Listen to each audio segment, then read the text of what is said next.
You're absolutely insane if you think Giannis is gonna beat Giannis and the Milwaukee Bucks. You're crazy. You see the air balls he's shooting on free throws?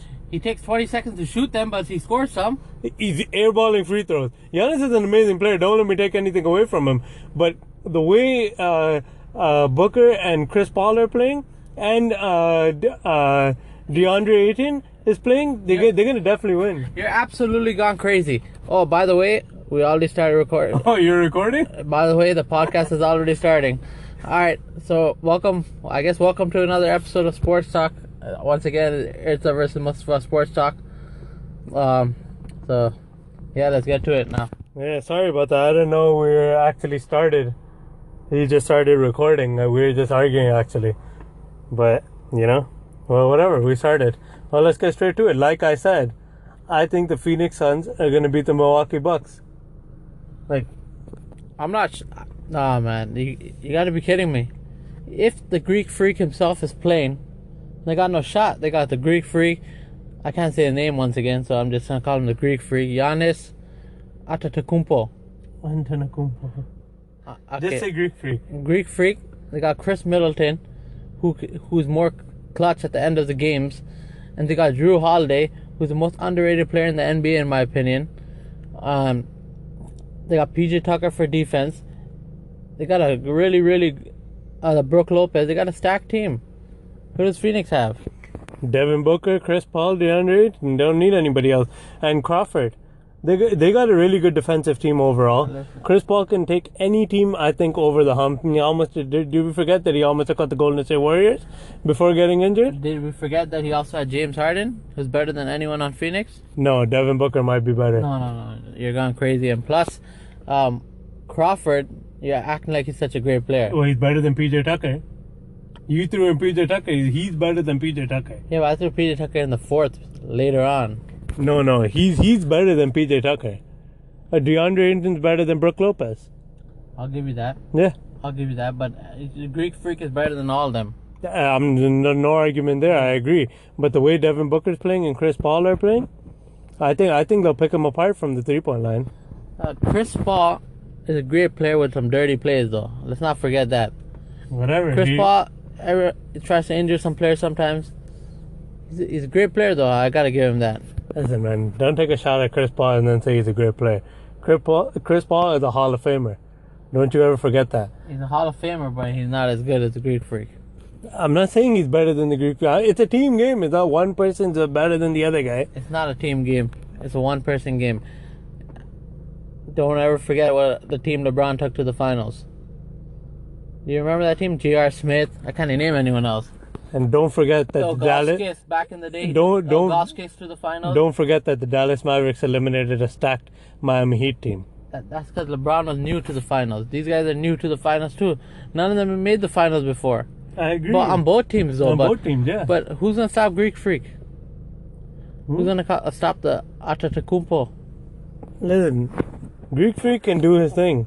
He's good. I think I don't know who's gonna stop him. He might have Yeah, first of all, he's injured. Yeah, I'm assuming he's gonna play. No. Even if he plays, like I'm saying, he's injured. But did you know Chris Paul's hand is injured? He said this time off is gonna help him, but he's not 100% either. So yeah, he's not 100%, but he's not as injured as Giannis is. And it's like how Atlanta Hawks. I believe Atlanta Hawks only lost because Trae Young came back too early. He was still injured. Just like James Harden came back too early, he was still injured. It's too many injuries this playoffs. We've already talked about that. But I think Giannis is going to come back too early. He's not going to have a good game. And in fact, he's not going to help his team, especially in the first game he comes back. And I think he's going to actually hurt his team by coming back. And I'm sick and tired. Let me just cut you off here. I'm sick and tired of these analysts, former NBA players, so-called analysts that know everything, think they know everything about the game of basketball.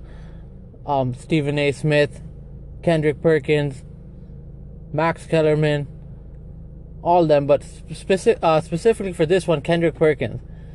He keeps saying that Chris Middleton is Batman and Giannis is Robin.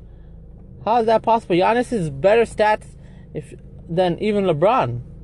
Giannis is average like 30 double-digit rebounds. He's an amazing player, and he can play defense. And he keeps saying, oh, because he can't close out games. He's going to learn how to close out games. He's still a young player. So he's going to still learn how to close games. And he's doing all this without developing a proper jump shot yet. Yeah, I definitely agree with that. I don't know where that statement comes from. Giannis is definitely better than Chris Middleton. No disrespect to Chris Middleton, though. Giannis doesn't have a good mid-range or a three-point shot like Middleton does. So it's harder for him to close out games because you can crowd the paint and you can double him. Yeah, but Perkins is absolutely wrong by saying he's below. He's kind of saying he's below Chris Middleton. No, I definitely Chris agree. Middleton is a great player. One of the most underrated players in the NBA.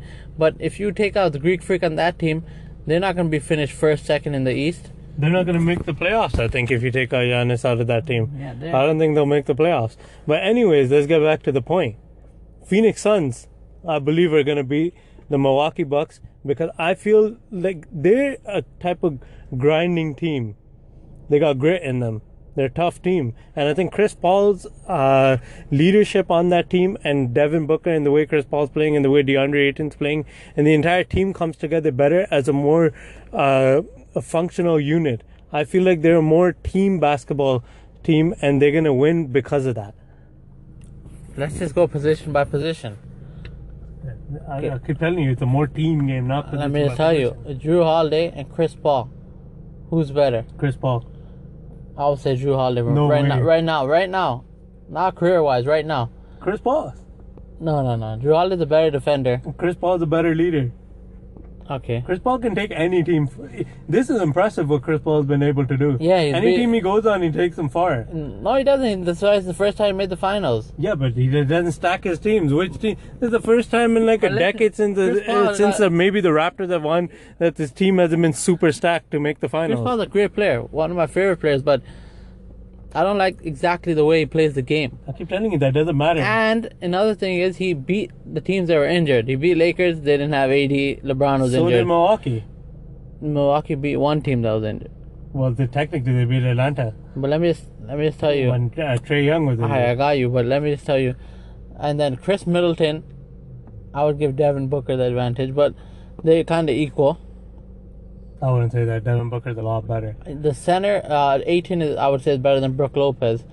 But PJ Tucker and Crawford are kind of equal. Crawford's better. On the offensive end, Crawford's better. On the defensive end, they might be equal, or I might have to give a little advantage to PJ Tucker. But Giannis is a lot better than everyone. Yeah, he is. Yeah. But that's the problem with the team. Giannis is going to play the first game like I said. I agree, but Giannis is, so does Phoenix. But Giannis is going to come back, play the first game through injury, most likely not play as well, as we've seen with every single person that's come back, including Chris Paul, that came back really early, I think in the Lakers series, when his shoulder was injured and had an awful game. Giannis is going to have that. I think they're going to be down 1-0 right off the bat in the series. And I'm going to predict the series is going to end in 6. 4-2 Phoenix. I'm going to say 4-2 Milwaukee if Giannis plays. Trust me, Giannis is working on his free throws. He's still practicing on his free throws. I'm not saying Giannis isn't a great player. I'm just saying I don't think he can take the team over the hump. Oh, he will. Everyone forgets that LeBron and KD won when they're older, like in their late 20s, I believe. LeBron won with like 27, 28. No. Giannis is still... Everyone's saying, oh, Giannis is not a great player because he never won a championship, but he's younger than them. I'm not saying that at all. I'm saying this championship he's not going to win because of injury. If he plays, he will win. If he plays, he will lose, especially the first game because he's going to play through injury. I don't think so. I believe he's not fully 100% and he's not going to be. And if anything, I think he might even re-injure himself. And I think due to that, they're going to lose. With a healthy Giannis and a healthy Chris Paul, maybe the Milwaukee Bucks will win. But the way Phoenix is playing, the way Devin Booker, Chris Paul, and DeAndre Ayton are playing, I don't think the Milwaukee Bucks are playing at the same level. I don't think there's the same fluidity in their game. And I think that's why they're going to win. 4-2 Phoenix. Let's go Suns. How about let's go Bucks? Even though I don't mind either team winning because I wasn't cheering for either of them. But it's good to see a different team win. A team that's not stacked up, that join forces with their best friends and the best players in the league win. So good to see a little difference in the NBA, other than the Golden State or LeBron winning. So it's a little different, than people that are joining and stacking teams. So whichever team wins deserves it. Great. And I don't want to hear that, this championship doesn't count. I've been hearing that from a lot of people and the like analysts again, saying the championships don't count, some of them, or some GMs been saying it, I think. Of course it counts. Any championship counts. Every playoffs has injuries. They can't control who they play. They can only control who's in front of them. So this championship counts just like every other championship. In the future, no one's gonna care. No one's gonna ever remember that, this team won because of those players that were injured or something like that. So this championship counts. And thank you guys for listening. Let us know who you think is gonna win. And once again, this has been Sports Talks from Two Canucks Up North,